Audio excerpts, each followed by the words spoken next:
इस लेक्चर में आपको मैं 3D के बारे में बताने जा रहा हूँ। और एक लेक्चर में पूरा सेक्शन है, ये एक लेक्चर में पूरा सेक्शन हो नहीं पाएगा, तो मैं शुरुआत कर देता हूँ इस लेक्चर से। सबसे पहले तो अगर हम 3D में काम कर रहे हैं तो वर्क स्पेस हमारा 3D में होना चाहिए। अभी एसेंशियल डिफ़ॉल्ट में है, ये 3D कर देता हूँ मैं।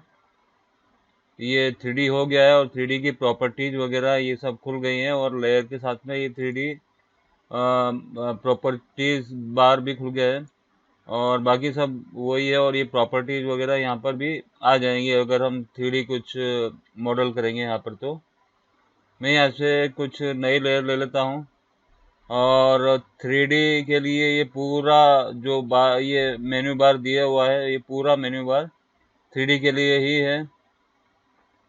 और न्यू मैश फ्रॉम लेयर्स, अगर हम कुछ बनाते हैं बाय डिफ़ॉल्ट जो ऑब्जेक्ट हैं वो यहाँ से मिलेगी आपको, न्यू मैश फ्रॉम लेयर। और यहाँ पर एक है पोस्ट कार्ड, एक है मैश प्रीसेट। मैश प्रीसेट में इतने सारे ये प्रीसेट्स दिए हुए हैं, यानी कि कौन है, cube, warp, cube, cylinder, donut, head, pyramid, ring, soda, sphere और वाइन बोतल वगैरह, ये सब इसमें के ऑब्जेक्ट दिए हुए हैं जो कि रेडीमेड है। आप इनके ऊपर कुछ काम कर सकते हैं, कई सारे ऑब्जेक्ट मिलाकर आप कुछ नया बना सकते हैं।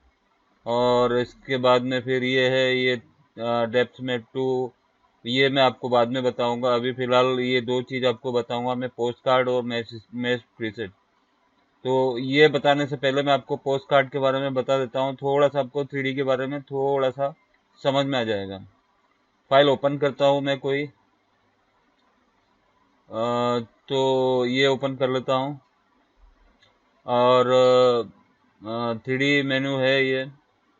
और 3D यहाँ से जाने के बाद पोस्ट कार्ड पे क्लिक करता हूँ मैं, थोड़ा सा टाइम लेगा ये। और ये 3D पोस्ट कार्ड में कन्वर्ट हो गया है। और ये नीचे जो ग्रिड्स आ रही हैं, ये 3D स्पेस की ग्रिड्स हैं। इसके ऊपर जो भी ऑब्जेक्ट रहेंगे इसके ऊपर नज़र आएंगे। ये ग्रिड्स के ऊपर काम होता है 3D में।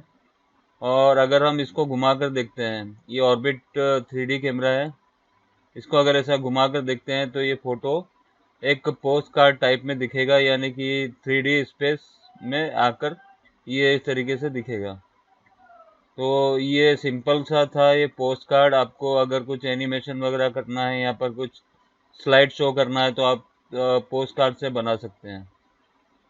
थोड़ा थोड़ा आपको समझ में आ जाएगा इसके ज़रिए। मैं फाइल कुछ न्यू लेता हूँ और कुछ न्यू ऑब्जेक्ट हैं उनके बारे में बताता हूँ। 3D में जाता हूँ, new mesh from layers, mesh preset, ये पहला दिया हुआ है कौन, यहाँ क्लिक करता हूँ तो ये कौन क्रिएट हो जाता है। 3D ऑर्बिट कैमरा है ये, इससे मैं ऐसा घुमा फिरा कर इसको देख सकता हूँ। अभी इस समय इसके ऊपर लाइट नहीं पड़ रही है, इसके लिए ब्लैक दिखाई दे रहा है। और अगर मैं इसको सेलेक्ट करूँगा तो इस तरीके से इसको मूव कर सकते हैं, रोटेट भी कर सकते हैं। एक्चुअली ये एरो के बारे में आपको दिखा देता हूँ, बता देता हूँ, मैं समझा देता हूँ।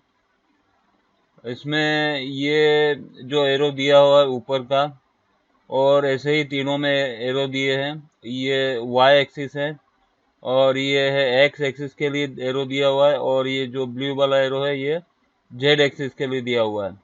यानी कि हम ऑब्जेक्ट को ऊपर नीचे कर सकते हैं उस सिर्फ ये ऊपर वाले एरो से, और लेफ़्ट राइट कर सकते हैं, यानी कि एक्स एक्सिस पे इसको मूव कर सकते हैं। तो सेम पिक्सल रहेंगे लेकिन ये मूव होगा एक्स एक्सिस में, लेफ़्ट या राइट। और यदि हम दूर पास करना चाहते हैं तो जेड एक्सिस में ये मूव हो रहा है, तो ये दूर या पास में नज़र आ रहा है हमको, जबकि ये मूव हो रहा है। ये हमारे पास आ रहा है इसके लिए बड़ा हो रहा है, पीछे जा रहा है इसके लिए ये छोटा हो रहा है। उसके बाद में ये दिया हुआ है रोटेट के लिए, तो हम इस तरीके से ऑब्जेक्ट को रोटेट कर सकते हैं। ये जो दूसरा वाला जो ये दिया हुआ एरो के जस्ट नीचे एक सेमी सर्कल ही समझ लीजिए, और ये वाला दिया हुआ है ये ऑब्जेक्ट को इस तरीके से रोटेट करने के लिए, और इसमें भी जेड में भी ऐसा ही दिया हुआ है इस तरीके से रोटेट करने के लिए। अभी मैं और फाइल न्यू लेता हूँ। एक्चुअली होता क्या है कि ऑब्जेक्ट बना दिया, न्यू लेयर के ऊपर आ गया, तो ये लेयर भी 3D का काम कर रही है, क्योंकि हम 3D स्पेस में काम कर रहे हैं अभी, तो लेयर्स भी 3D का थोड़ा सा गुण आ गया है लेयर्स में।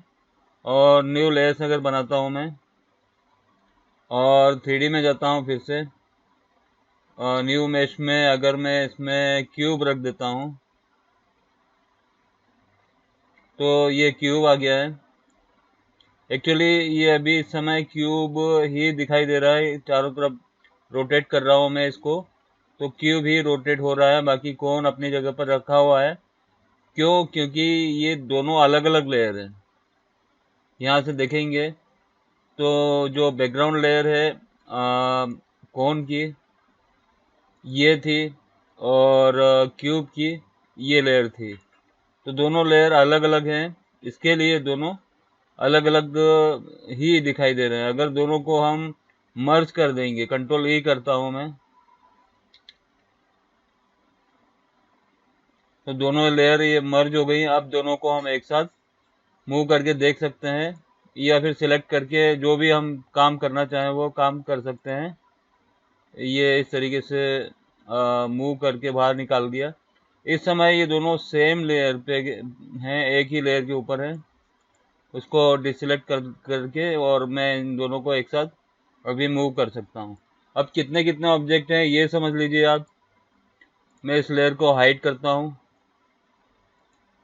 न्यू लेयर बनाता हूँ, और ये जो 3D है ये वाला 3D यहाँ पर भी मिलेगा। इसमें अगर आपने कर दिया मेश फ्रॉम प्रीसेट, और यहाँ पर भी ऑप्शन है न्यू मेश फ्रॉम लेयर, अभी हम प्रीसेट में से मेश निकाल के यहाँ पर ड्रॉ करेंगे। जैसे कि अभी कौन हमने बना लिया है क्यूब रैप, अगर मैं क्लिक करता हूँ और ये यहाँ पर होना चाहिए सिलेक्टेड लेयर, जो कि ब्लैंक लेयर है और सिलेक्टेड लेयर है, और यहाँ पर ऑप्शन होना चाहिए मेश फ्रॉम प्रीसेट। जो प्रीसेट है वो उसका लिस्ट यहाँ पर आ जाता है। अगर किसी और पर क्लिक होगा तो ये ऑन नहीं होगा, ये ऑन जब भी होगा जब मेश फ्रॉम प्रीसेट लिखा हुआ होगा। क्यूब रैप किया या जो भी प्रीसेट आपको सेलेक्ट करना वो कीजिए, सिंपली क्रिएट पे क्लिक कर दीजिए, तो ये क्रिएट हो गया है क्यूब। अब मैं इसका भी लेयर ऑफ कर देता हूँ, न्यू लेयर बनाता हूँ, और ये क्यूब आपको बता दिया है सिलेंडर है, क्रिएट करना है। इस तरीके से ये सिलेंडर भी आ गया है।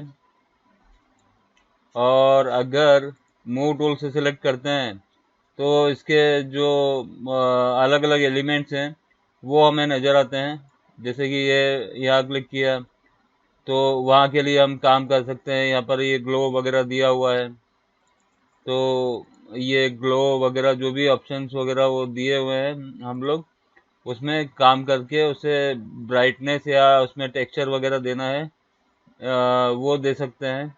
और भी बहुत कुछ है, वो मैं आपको आने वाले लेक्चर्स में बताते जाऊंगा। फिर से न्यू लेयर लेता हूँ,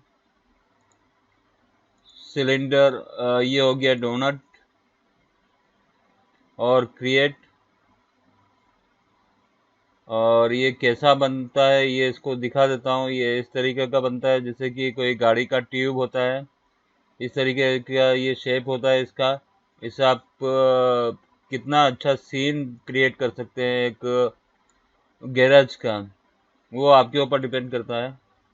उसके अलावा न्यू लेयर लेता हूँ मैं, और भी डोनट के बाद हैट, और क्रिएट करता हूँ, तो ये हैट क्रिएट हो गई है, कुछ इस टाइप की है। और इसमें मटेरियल कलर्स वगैरह देना है तो हम यहाँ से दे सकते हैं, वो मैं आपको आने वाले टाइम में ये सब क्लियर करवाने वाला हूँ। और अभी मैं न्यू लेयर और ले लेता हूँ। हेड के बाद ये पिरामिड आ गया, पिरामिड मैंने क्रिएट किया। ब्लैक इसीलिए दिख रहा है क्योंकि हमारे सीन में प्रॉपर लाइट, मतलब कि जो बाय डिफॉल्ट लाइट होती है वो नहीं है, इसके लिए ब्लैक दिखाई दे रहा है। और इसके कलर्स वगैरह देखने के लिए, इसको पूरी तरह से अच्छी तरह से देखने के लिए हमें लाइट क्रिएट करना पड़ेगी। तो वो लाइट क्रिएट करना वगैरह, टेक्सचरिंग, लाइटिंग वगैरह सब मैं आगे आपको बताने वाला हूँ। लेयर को ऑफ करता हूँ, फिर नया लेयर लेता हूँ। शेप में सारे बता रहा हूँ आपको। ये रिंग क्रिएट किया, ये इस टाइप की रिंग है, ये थोड़ी सी पतली है और थोड़ी कर्वी है बाहर की तरफ से। और लेयर को ऑफ करता हूँ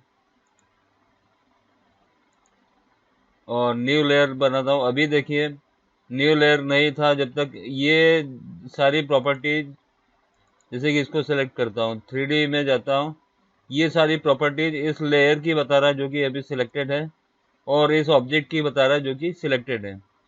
ये एनवायरनमेंट दिया हुआ है, इसमें सीन दिया हुआ है, करंट व्यू, और इसका नाम दिया हुआ है, रिंग नोड, मटेरियल, लाइटिंग वगैरह, ये सब इसमें दिया हुआ है। तो हम यहाँ से कंट्रोल इसको कर सकते हैं, मतलब किसी भी ऑब्जेक्ट को कर सकते हैं। मैं न्यू लेयर बना रहा हूँ फिर से। सोडा क्रिएट, ये सोडा बोतल बन गई, जो टीन की जो बोतल होती है। और इस लेयर को भी मैं ऑफ कर देता हूँ। और ये स्फीयर क्रिएट करता हूँ। 3D मैक्स या माया का थोड़ा भी आपको नॉलेज हो तो आपको ये सब चीज़ें बहुत आसान लगेंगी, क्योंकि उन सॉफ्टवेयर्स में भी ये सब दिया हुआ है रेडीमेड।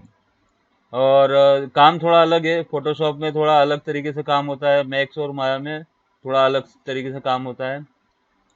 मेरे ट्यूटोरियल भी हैं, अगर आपको मैक्स और आफ्टर इफेक्ट सीखना है तो आप वहाँ से ले सकते हैं, udemy.com से।